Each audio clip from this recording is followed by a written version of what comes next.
One of the funniest was we actually had the sheriff helicopter land and try to take us to jail during the turkey hunt one year. And that's why I waved at the helicopter, only to realize that later that when I waved at the helicopter, they thought I was an escaped criminal.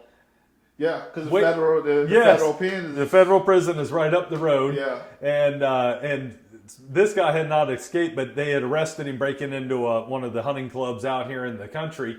And as they were trying to put the handcuffs on him, he made a break for it, made it into the woods and kept cutting through, woods. And it's so thick they couldn't find him. So they sent out the helicopter.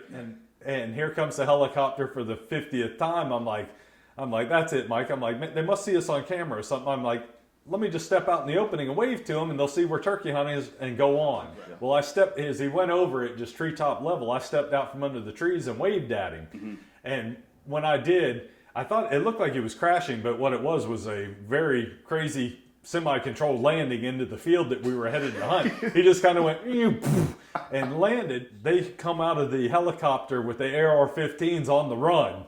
Oh my God. And finally they realize as they're running towards us that we're standing there with the turkey decoys and turkey vest, and you can just see their face kind of, I think we made a mistake. Right.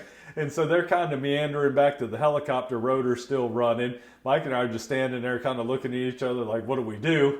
And I'm like, crazy stuff happens to us all the time. Right. I'm like, nobody's going to believe this story without a picture. And I realize I have my phone, so I reach in my pocket.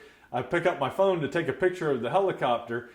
The sheriff's deputies realize what we're doing, and of course, I guess they want a picture of them apprehending the turkey hunters. So with that, the guy hops in the helicopter and takes off literally sideways and puts the trees between us. I got one shot as they take off, and my friend that writes for South Carolina Hunting Magazine saw my post on Facebook about it, wrote an article about it, and put the picture of the helicopter and the story in the magazine, and we got a couple calls from DNR and their buddies about. The rotor was still running, and those things land and take off a lot faster than you think. Yeah.